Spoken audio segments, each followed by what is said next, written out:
Welcome back to the Thrift Store Rundown, doing Disney on a budget. I've reviewed a few Disney games over the course of this series, and they've all been quite a lot of fun, from Family Feud to Wheel of Fortune to Disney's Pictopia, from the same folks who made this game, the Wonder Forge. However, I think I saved the biggest for last. Whether or not it's the best will remain to be seen, but if you think you're up for it, give me an eye. The eyes have it.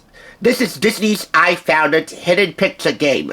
We're talking 6 feet of magic here, divided into sections. The 6-foot board in here is not pre-assembled. You have to put it together. But anyway, on that board, you'll explore 12 Disney realms and discover 1,000 hidden treasures. How many of them can you find in this 20-minute game for 1 to 6 players, ages 4 and up? With more on gameplay, we turn once again to our partners at TTPM Toy Reviews. To start the game, players will then select their Disney characters playing pieces. Next, shuffle through the search cards and place them near the board, because the board is long, so you might want to move them up alongside the game as you play. Now, because this is a cooperative game, the goal of the game is to get all the players to the finish line, or in this case, the castle, before the clock strikes midnight. And if you do, everybody wins. The game starts with the clock positioned at 1. Then pick a player to go first. Players will then take turns spinning and moving their pieces through the game, which Disney fans of any age will enjoy, because as you move through the game, players travel through the different scenes of some of the top Disney movies, starting with Radiator Springs on one side and Mickey's hometown on the other, and winding through the 100-acre woods, under the sea, and through Neverland and beyond, until players finally reach Cinderella's castle. The spinner features the typical 1 to 8 space moves, but in addition offers a few unique spins as well. If you spin and land on a red or blue search space, players will get to take a turn playing another game within this game. It's kind of like a game of I Spy, if you will. The card features a different number, letter, or symbol, and it's up to all the players to work together to find as many of the matching symbols throughout the whole board game. 2 other unique spaces on the spinner include the 1 and the 2 space. You have to go to the clock if you land on the 1 and move it 1 spot forward.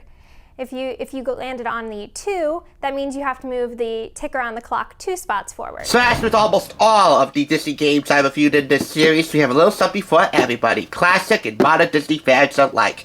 From Mickey Mouse to Disney Princesses, from Cars to Frozen, from Toy Story to The Little Mermaid, to Big Hero 6, and beyond. So, let's take a look inside. Now, you just saw the gameplay demonstration vid from TTPM, so I really shouldn't bother showing you this double-sided instruction sheet, but I am because, well, you can never have too much reinforcement. Object of the game. As a team, all players try to get to Cinderella's castle before the clock strikes midnight. Contents: 1 game board in 3 sections, 6 movers and mover bases, 1 spinner, 12 Mickey Mouse ear markers, 30 search cards, 1 sand timer, and instructions. So let's take a look inside. These are the components that are accounted for this copy of the game. There's your spinner. These are your mouse ear finders. 1, 2, 3, 4, and a few more in here. I can actually put my finger through these things, and that's kind of weird. I believe for these mouse ear finders, they should put like a piece of glass in the circle, so it's like a magnifying glass, so you can have a more in-depth, close-up look at the object you're trying to uncover within the Disney realms.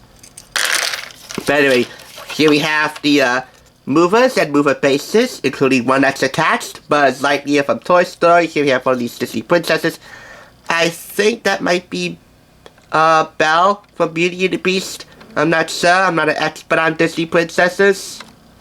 Of course, we all know Mickey and Tigger. And here we have the cards. So, you would be looking for balloons and kites and bells and dishes and mice and clouds, signs, cannons, flags, mailboxes, fires, chimneys, umbrellas, and a whole host of hidden Mickey Mouse ears.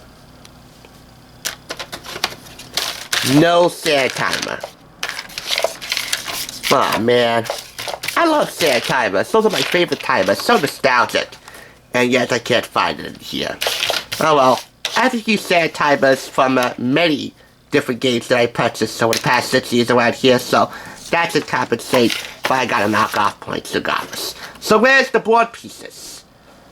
Ah, the board pieces fit snugly on my 6-foot mattress, folks. If you don't believe me, you'll see shortly. However, before I show you the board, let's take a behind-the-scenes look at how the 6-foot board was created. It took almost a year to complete the 6-foot illustration. Penciling, inking, flat coloring, and shading coloring the entire board. So, let's take a look.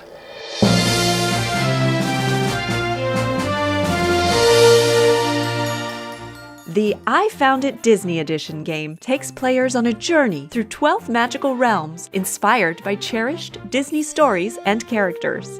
Players work together to search for objects hidden within the highly detailed illustrations. Artwork for the I Found It Disney Edition game was created by a team of artists and took a year to complete. It all started with pencil sketches by one artist. There were lots of changes and lots of erasing and redrawing until it was just right. These drawings were then scanned into a computer, and a new digital drawing was made by a different artist, using the pencil drawing as a guide. This part of the process is called inking, even though no actual ink is used. Those drawings were sent to another artist who colored them using a digital painting program. The process of having different artists do pencil, ink, and coloring is how comic books have been created for decades, but is not as common for children's books or other products. With a project this big, it worked great. Each artist brought their unique talents to the project. The final game board is 6 feet long and contains over 1,000 hidden objects. All during the project, a team of game designers play-tested the game with children and parents to make sure the objects were not too easy or too hard to find. The I Found It Disney Edition game is part of a series of I Found It games, and each one is the result of a team effort. So this is the 6-foot game board, which fits snugly on my 6-foot mattress. I've already assembled it for you guys.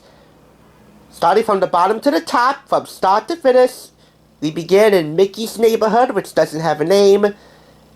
And here we have Radiator Springs from Cars. One of my top 5 Disney Pixar films for sure. Walking our way up, we go to the 100-Acre Wood, Neverland. We have some Frozen action going on. We also got Big Hero 6, Pirates of the Caribbean, Andy's Room from Toy Story, and finally, Sleeping Beauty's Castle. That's your finish spot right there. Now taking a look at the back here, again, the properties represented are Cars, Pirates of the Caribbean, Winnie the Pooh. We also have here Cinderella, Beauty and the Beast, Mickey and Friends, Alice in Wonderland, Peter Pan, and Big Hero 6, Frozen, Toy Story. Join Mickey and Friends on a magical journey through 12 beloved Disney realms, from Radiator Springs and Alice's Wonderland to Peter Pan's Neverland and Pooh's 100-Acre Wood. Along the way, search for hidden treasures. There are over 1,000 things to find. Race to the end of the giant 6-foot game board before the clock strikes midnight to win. Kids have fun and build confidence every time they say, I found it. So you move through 12 magical realms toward the castle. Zoom ahead by finding fun hidden objects, over 1,000 to look for. However, you never know when the clock will tick. Get to the castle before time is up to win. And again, I've adventured to put a tiny piece of glass in these Mickey Mouse finders so that you get a more close-up look at what you're trying to find. One thing about the puzzle, again, it's divided into sections that you have to put together yourself. A couple of them are actually fold-out sections, so you would fold them out and piece them together in a way that you would a jigsaw puzzle. I'm trying to find one section here that actually is sectioned out like a jigsaw puzzle. You see these spaces here? They fit snugly in here so that they stay latched on together. The bookending pieces of the board, top and bottom, are not sectioned out like that. They're flat. so they don't really stay together if you're not careful to use this. So the board is imperfectly constructed and we're missing the sand timer. 2 faults, 1 clap taken away. That's 1 half clap per each fault. You get 4 out of 5. Aye, aye, aye. This is a doozy. But no one can deny that it's 6 feet of fun. And it's the type of 6 feet that won't remind us of the time in 2020 when these guys sheltered in their own magical places while everybody else just sheltered in place. Go figure. Thanks for tuning in. We're in the home stretch of Disney News, folks. We're down to the final 2 items, the Disney Pixar Art Studio and Walt Disney's His Life in Pictures book, complete with a Mickey Mouse plushie with our pair alongside. And finally, we'll bring it all home as we wrap up the series and the year as a whole for TSR. I'll see you New Year's Eve at noon Eastern Standard Time. Remember, dreams do come true on the flip side.